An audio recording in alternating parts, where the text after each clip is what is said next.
ये बात याद रखिए मेरे भाइयों, हमारे नबी सल्लल्लाहु अलैहि वसल्लम गैर मुस्लिमों के साथ सुलूक करने के मामले में भी हमारे लिए नमूना है। मस्जिद में आप नमाज पढ़ने के लिए गए, अल्लाह अकबर कह करके आपने हाथ बांधा, नमाज आप शुरू करने जा रहे हैं। अल्लाह के नबी फरमाते हैं सल्लू कमा राअयतुमूनी उसल्ली, नमाज वैसे पढ़ो जैसे अपने नबी को तुमने नमाज पढ़ते हुए देखा है। जैसा तरीका नबी का था नमाज का, वैसे ही तरीके पर हमें नमाज पढ़नी है। अल्लाह के रसूल जब नमाज पढ़ते थे सीने पर हाथ बांधते थे, सबसे पहले दुआए सना पढ़ते थे, अल्लाहुम्मा बाइद बैनी पढ़ते थे, औज़ु बिल्लाह पढ़ते थे, बिस्मिल्लाह पढ़ते थे, सूरह फातिहा पढ़ते थे। आपने ये भी फरमाया बगैर सूरह फातिहा के कोई नमाज नहीं होती। आपने ये भी फरमाया जो सूरह फातिहा न पढ़े फहिया खिदाजुन फहिया खिदाजुन, उसकी नमाज अधूरी है, अधूरी है, अधूरी है, उसकी नमाज पूरी नहीं है, उसकी नमाज पूरी नहीं है। उसके बाद अल्लाह के नबी कोई और सूरत पढ़ते, फिर आप रुकू में जाते और रुकू में जाने के पहले आप रफा यदैन करते, अपने दोनों हाथों को उठाते कंधे तक। रुकू में जब आप जाते आपकी पीठ और आपका सर बिल्कुल बराबर होता और इत्मीनान से आप रुकू करते और अपने दोनों हाथों से अपने घुटने को मजबूती से पकड़ करके आप रुकू करते। रुकू में आपने बहुत सारी दुआएं सिखाई हैं। सबसे मशहूर दुआएं सुबहान रब्बियल अज़ीम, ये दुआ कम से कम 3 बार पढ़नी चाहिए, अल्लाह के रसूल पढ़ते थे। रुकू से उठने के बाद आप सीधे खड़े होते, रफा यदैन करते, अपने हाथों को कंधे तक उठाते, समी अल्लाहु लिमन हमीदा कहते, रब्बना वलकल हम्दु हम्दन कसीरन तय्यबन मुबारकन फी पढ़ते। आप इत्मीनान से खड़े रहते। उसके बाद आप सजदा करते और सजदे में जाते वक्त पहले अपने हाथों को जमीन पर रखते, फिर अपने घुटने को बाद में रखते। सजदे में कम से कम 7 चीजें जमीन के ऊपर अल्लाह के प्यारे नबी रखते थे। अपनी पेशानी को जमीन पर रखते थे, अपनी नाक को जमीन पर रखते थे, पेशानी और नाक दोनों को एक मानते थे आप। दोनों हाथों को जमीन पर रखते, दोनों घुटनों को जमीन पर रखते और दोनों पैरों को भी जमीन पर रखते और पैरों की उंगलियों को मोड़ करके उनका रुख किबला की तरफ कर लेते और आप इत्मीनान से सजदा करते।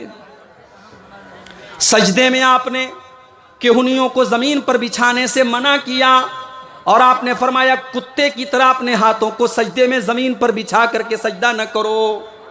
मर्द का भी यही तरीका है, औरत का भी यही तरीका है। औरत भी सजदा ऐसे ही करेगी जैसे मर्द करता था। कोई भी सही हदीस ऐसी नहीं कि मर्द का सजदा करने का तरीका अलग और औरत का तरीका अलग है। दोनों का तरीका सेम होगा, दोनों का तरीका एक होगा।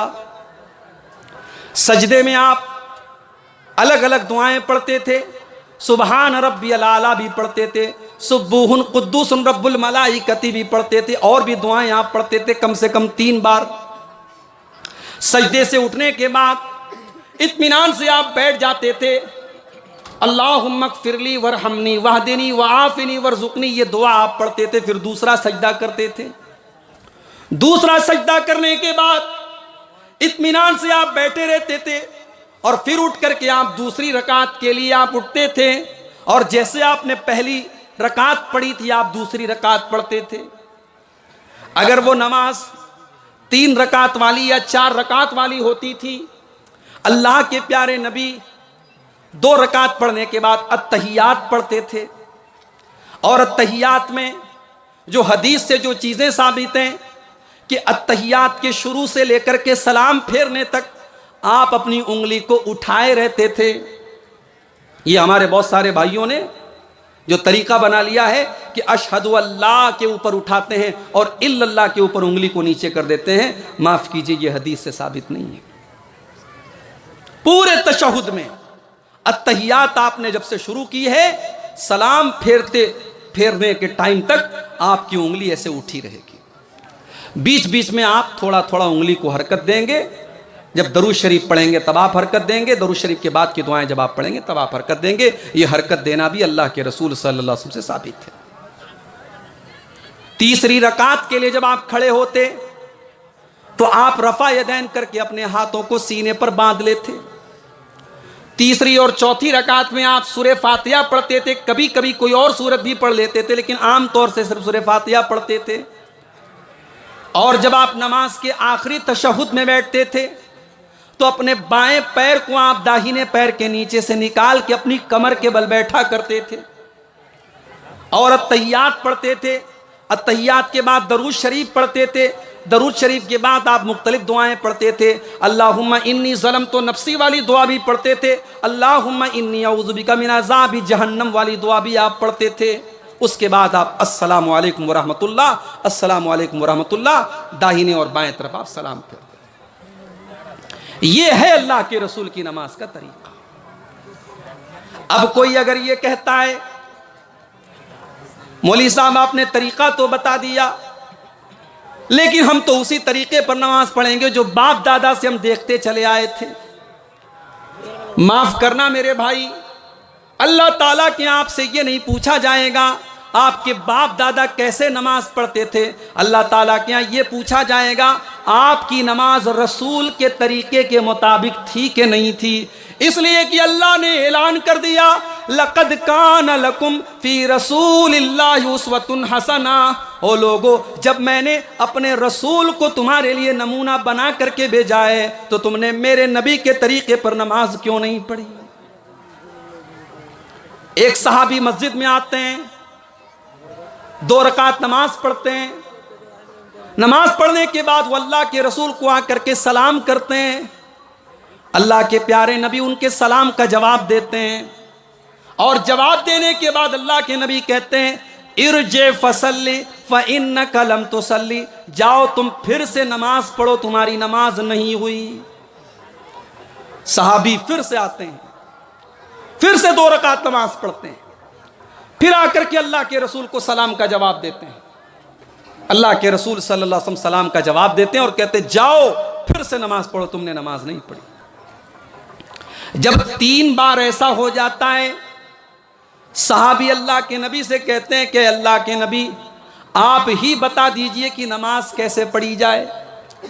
अल्लाह के प्यारे नबी अपने सहाबी को समझाते हैं जब तुम नमाज के लिए खड़े हुआ करो तो इत्मीनान से खड़े हो जाओ, जल्दीबाजी में नमाज न पढ़ो, इत्मीनान से नमाज पढ़ो। सूरह फातिहा पढ़ो, कोई सूरत पढ़ो, फिर इत्मीनान से रुकू करो, फिर इत्मीनान से रुकू के बाद खड़े हो जाओ। तुम्हारी नमाज में सुकून होना चाहिए, इत्मीनान होना चाहिए। जल्दबाजी वाली नमाज अगर तुमने पढ़ी तो तुम्हारी नमाज अल्लाह ताला क्या मानी नहीं जाएगी। मेरे भाइयों, अपनी नमाजों का जायजा हम और आप ले लें कि हमारी नमाजें अल्लाह के रसूल के तरीके के मुताबिक हैं कि नहीं। और आगे बढ़ो, ये तो नमाज का मामला हो गया। शेरशाह वादियों का इलाका है, बहुत बड़ी आबादी है आपकी इस पूरे सीमांचल के एरिया में। शादियां आप कर रहे हैं, बारात भी लेकर के जा रहे हैं, शादी के अंदर जहेज की डिमांड भी हो रही है, लाखों लाखों रुपये जहेज लिया जा रहा है। और बड़े फख्र के साथ हम ये भी कहते हैं कि पूरी शेरशाह वादी कौम अहले हदीस है, हम कुरान और हदीस के मानने वाले हैं, हमारी पूरी कौम अहले हदीस है। मेरे प्यारे भाइयों, अहले हदीस होने का दावा करना ये अलग बात है और उस पर अमल करके दिखाना ये अलग बात है। अगर हम अपने आप को अहले हदीस मानते हैं और कुरान व हदीस पर चलने वाला अपने आप को कहते हैं तो फिर कुरान की ये आयत हम शादी ब्याह में क्यों नहीं पढ़ते और कुरान की इस आयत को अपने शादी ब्याह पर क्यों फिट नहीं करते। मना करो, अगर जुबान से मना नहीं कर सकते तो कम से कम दिल से बुरा जानो। अब मेरे नौजवान साथियों, जो तुम फेसबुक के ऊपर हैप्पी दिवाली और दिवाली की शुभकामनाएं दे रहे हो, तुम अपनी गर्लफ्रेंड की वाल पे जाकर के, उनके व्हाट्सएप के स्टेटस पे जाकर के तुम मुबारकबाद उनको दीपावली की दे रहे हो। अब जरा अपने दिल पर हाथ रख के बताओ, जब तुमने दिवाली की मुबारकबाद दे दी और तुमने दिवाली की मिठाई खा ली तो तुम उस शिर्क को कहाँ तुम दिल से बुरा जान रहे हो। अगर तुम दिल से बुरा जानते तो उसकी मुबारकबाद न देते, तुम दिल से बुरा जानते तो उसकी मिठाई न खाते। ये बड़ी अजीब बात है। लोग कहते हैं भाई इतने सख्त मत बनो। भाई हम सख्त बनने की बात कहां कर रहे हैं। आप गैर मुस्लिमों के साथ अच्छा सलूक करें, इंसानियत का सलूक करें, अपने अखलाक से उनका दिल जीतें। ये आपसे किसने कह दिया कि आप दिवाली की मुबारकबाद देंगे और दिवाली की मिठाई खाएंगे तब आपका गैर मुस्लिम भाई आपसे खुश हो जाएगा?